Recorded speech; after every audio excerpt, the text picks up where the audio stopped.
Talk, shop, pop, movies. Ahoy there, this is Derek, a convicted cinephile, and if you're a convicted cinephile yourself, please like, share, and subscribe to the channel down below.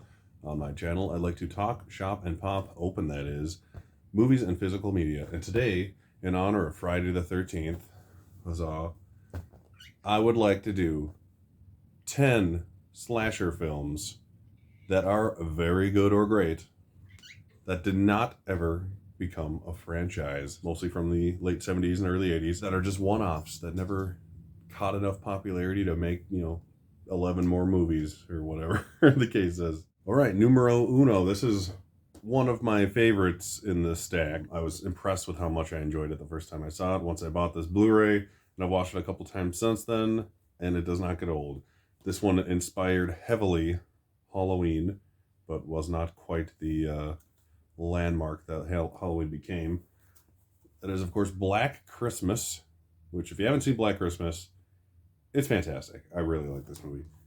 And then you got the awesome reversible cover art in the Scream Factory version. Beautiful. Beautiful. But yes, this is very voyeuristic. This is the classic, the call is coming from inside the house cliche. That's basically came from this movie as far as I know. Or at least it's the first movie that did it as well. But yes, it is a terrifying genre masterpiece. You can't argue with the box, right? So yes, number one would be Black Christmas. Number two came out in 1981. This was allegedly written before Friday the 13th came out, but it came out the year after, by the Weinsteins. The original Weinstein film, The Burning. I actually prefer this film to the original Friday the 13th, and more or less Friday the 13th Part 2 as well.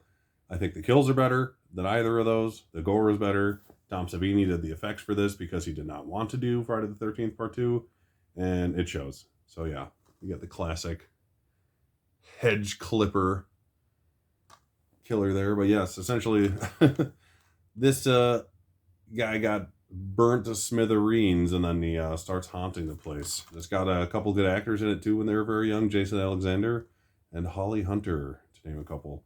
And what's his name? Fisher Stevens, Academy Award winner Fisher Stevens, who won an Oscar for Best Documentary of all things for The Cove, which you should watch. It's fantastic and sad. But The Burning is a fun ass time. It kind of moves a little slow at times, but honestly, not nearly as slow as the first two Friday the 13th films, in my opinion. So that is number two. Number three, this one's about to get a 4K release, if it ever comes out. Funhouse. This is a Tobe Hooper film, the director of Texas Chainsaw Massacre. You got the goofy looking Frankenstein mask, and he looks much more handsome than that under the mask, just to warn you. I like literal haunted house movies. There's not enough of them. I have another one in my pile here too that I'll get to. But Funhouse is a good time. It's a fun time, name intended. But yeah, I mean, I can't say much about it. It's pretty, self-explanatory. All these teeny boppers go to this fun house in this carnival, and slasher movie happens inside there. But it's a good time. I really like it. I recommend you get this. I think this is still available on Blu-ray, and it's not too expensive. But honestly, at this point, you might as well just wait and get that 4K. So that is number three. Number four, kind of in the same league as the last one, we got Hell Night. And this one stars the great, Vincent Van Patten. I'm just kidding. It's Linda Blair. Who doesn't like Linda Blair? But yeah, I thought this movie was a tad slow on the first watch, but I've watched it a couple of times since, and I like it. I wish it had more kills, because there's basically only like four main characters in this movie, and they're all at this spooky house because it's a college thing, and they have to stay in the house overnight. Blah. And then it turns out, it's actually haunted, and then everyone gets murdered. But it is a fun movie. I recommend you give it a watch. And if you hate it, whatever. Sue me. That is number four. Number five. This is a movie I didn't really like at all the first time I saw it. And then I got the Scream Factory version and rewatched it, and something clicked, and I just thought it was hysterically fun the second time. And that is Motel Hell. I desperately want to dress up as this character for Halloween with his giant pig head mask sometime. because it's great. They're a funny couple, and it's just a weird ass movie. I don't even want to like get into it. They basically like plant these people after they kill them, and I don't even. Yeah, I can't even get into it. I can't do it justice by trying to explain it.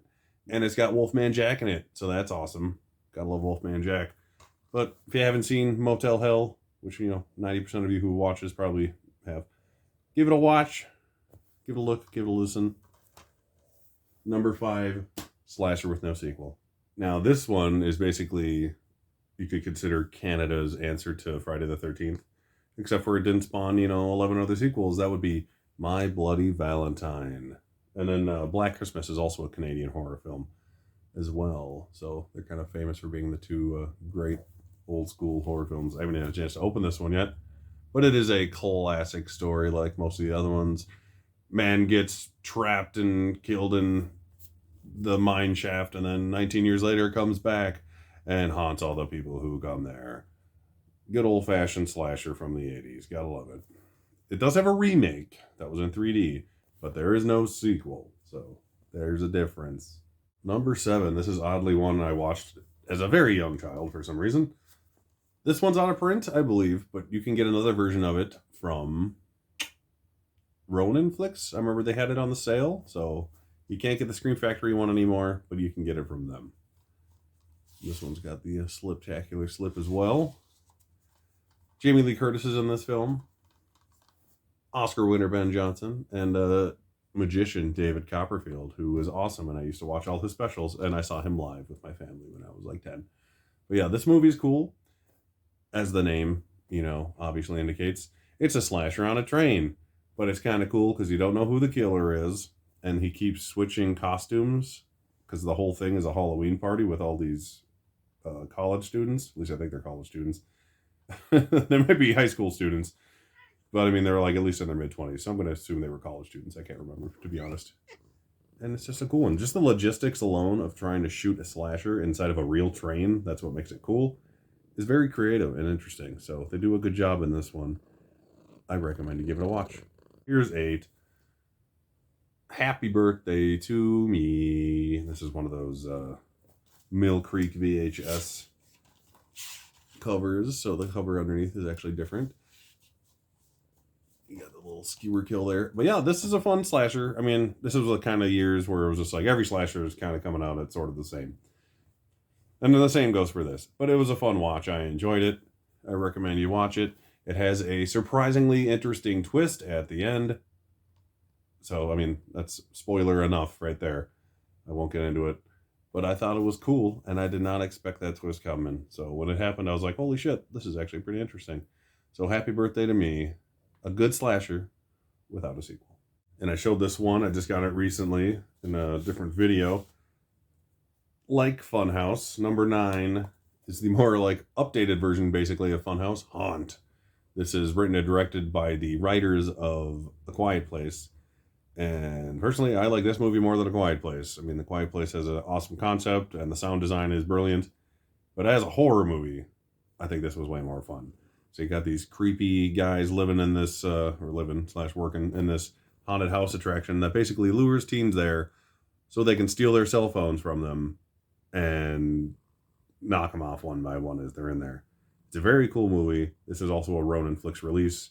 So if you want to, go on Ronin Flicks and grab this, so you can grab Terror Train at the same time, I would do that. And you might as well grab yourself Clifford with Martin Short like I did. So they got some good stuff. And there's a very cool limited edition of this movie that's still available as well. So that is number 9.